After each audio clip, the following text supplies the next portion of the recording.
So the situation in Baltimore is getting a little bit interesting. So when Baltimore made the hiring of Todd Monken as their offensive coordinator, didn't you kind of get the impression that they made it seem like Baltimore and Lamar Jackson were side by side on the decision?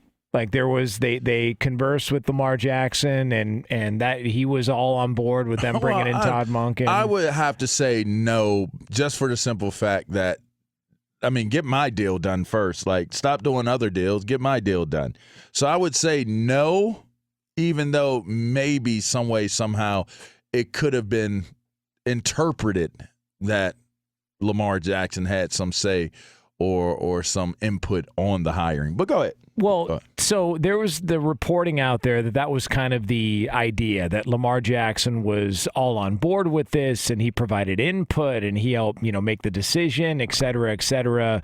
And obviously John Harbaugh spoke about that and said, yeah, we talked to Lamar and we got, his input and like all that stuff was being said. Like how he was going to play in the playoffs and how the injury wasn't, was progressing and. Yeah, all of that stuff. Okay. It seems like, we're all on the same page. Yeah, and on the same page.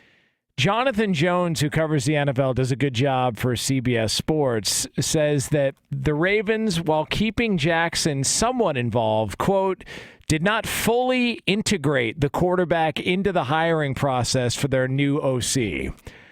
So the fact that what does fully integrate into the process mean?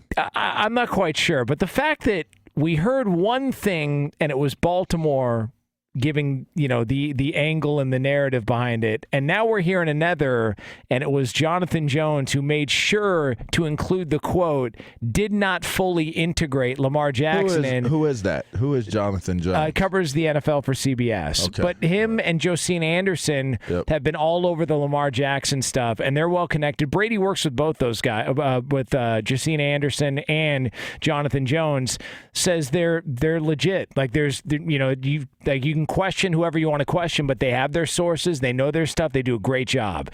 And the fact that, like, Lamar's side, it feels like, and this is the impression I get, was quick to point out, whoa, they didn't completely trust us in this process.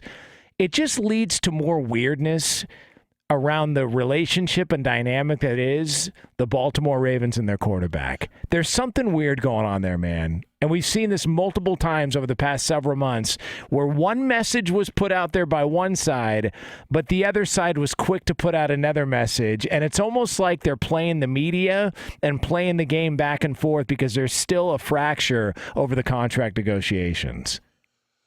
Whew.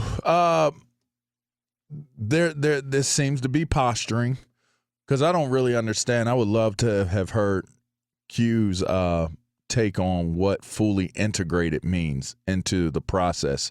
Does fully integrated mean that he's sitting in on every single Zoom call, every single in-person call, going through the offensive playbook, the philosophies? Is that fully integrated? I would have to assume that would be what fully integrated would mean. How do you conduct your practices? What's most important for you to get done priority wise? Is it a run first? Is it RPO? Is it a spread offense? Like, I think there are a lot of different elements personality wise. A lot of people have said that LaShawn McCoy has been quoted plenty of times saying that the reason why Eric Bieniemy isn't getting hired because of the way he treats players. Is it, are these the things that you're talking about in terms of fully integrated? Or is it just, does Lamar like him or not? It could be as simple as that, right? Do you like him or do you not like him? That will determine if we hire this guy. Now, to put it out there that you haven't been fully integrated into it and you don't have or didn't have any type of creative association to this hire, I don't know that you find yourself having the conversation about I don't know you find yourself having the conversation about where this leaves Lamar Jackson. I think it's a foregone conclusion that Baltimore wants to have Lamar Jackson back on their team. I would venture to say that it probably means that Lamar Jackson, or interpretation-wise, Lamar Jackson wants to be a part of this team. But I would also say, in hearing what we're hearing, a sensible conclusion could be they're preparing for life with Lamar Jackson or without Lamar Jackson. Bingo. Is what I would say. Because it's almost like they wanted to make it seem like, oh, yeah, he's still our guy. That's still the plan. Don't worry, everybody. In fact, we just hired a brand new offensive coordinator, and we did so with the blessing of Lamar Jackson. And Lamar Jackson saying, not really. Like, let's slow down here. And it just still goes back to, until they get a deal done, it feels like they're going to play this game out in the media, just like they were doing. Look, you can't deny that John Harbaugh sounded frustrated towards the end of the year at times. Oh, well, he was over it. Yeah. He wasn't just frustrated. He was over it. Like, I don't know how to answer it. And then the whole, the cryptic type of back and forth through social media and him not being aware of some of the things that, Lamar was saying or what he was posting. It was just kind of more or less, you're trying to figure out, where does this all go? How does this all end?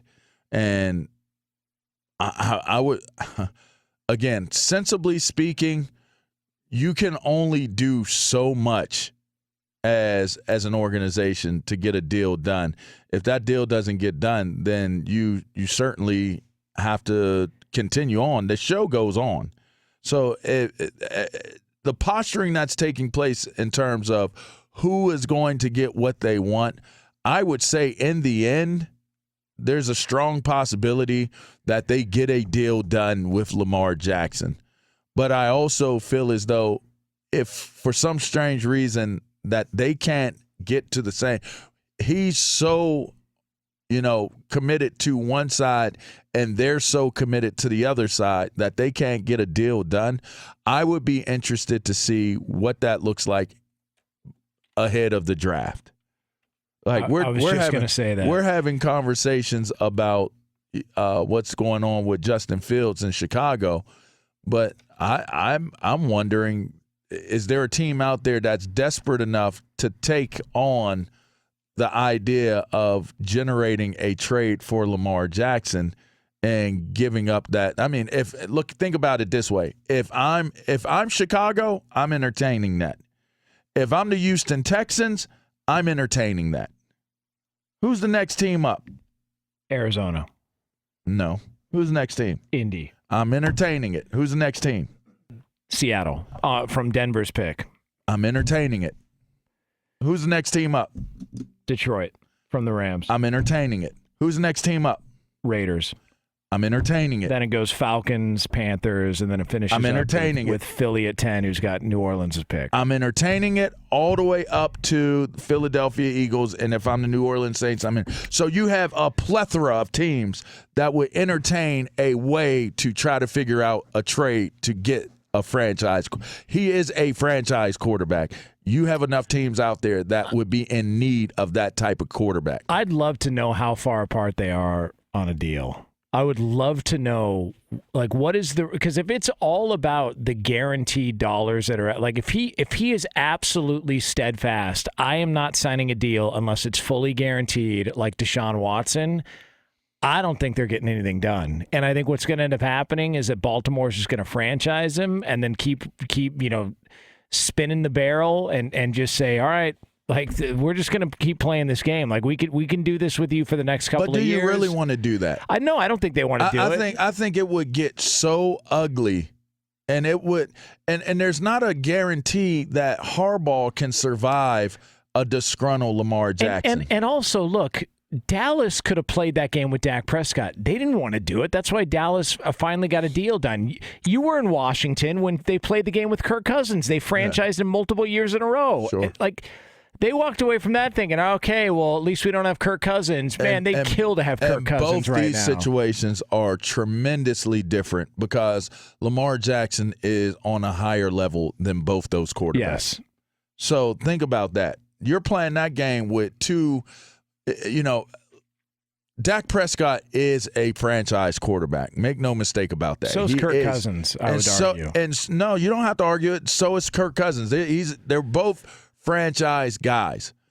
But the one thing that Lamar Jackson will be able to use, and it is legitimately a coin, a rabbit in your hat, a card up your sleeve, is that he's been a league MVP. And he ultimately was the catalyst of Harbaugh keeping his job and the Baltimore Ravens team, their fortunes. They were a very average team for a time there. Lamar Jackson came in, and once he got into the game, that team became a competitive team all over again. The man wins MVP of the league. And I just think that there is a lot of leverage. There is a lot of value in that. And if you want to say, well, you were injured, you didn't finish the season this year, you were injured a couple times, over the last couple seasons, and that gives us reason to pause. I think that that's now when a Dak Prescott, and others may come into play. They paid Dak Prescott off of that was a horrific injury that took place. His foot almost fell off. I mean, it was definitely going in a different direction. And they still awarded him a majorly large contract. So I think where Lamar Jackson is now is he's seemingly not going to compromise what he wants, which is seemingly a fully guaranteed contract. And if he doesn't get that, then you'd have to assume that the Baltimore Ravens will try to get as much value out of a moving on, which, by the way, seemingly is – I keep using seemingly because seemingly is very seemingly appropriate to this conversation. It doesn't seem like teams are married to the idea of just keeping a player no matter how big the name, no matter how famous or popular they are. It doesn't seem as though they are married to the idea of giving in to that player just to keep them on the team.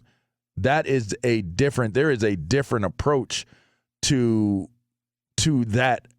that aspect of doing contracts and keeping players. Especially when they're dealing with injuries multiple years in a row. Well, there you go. And you're a mobile quarterback, and there's that whole discussion as well.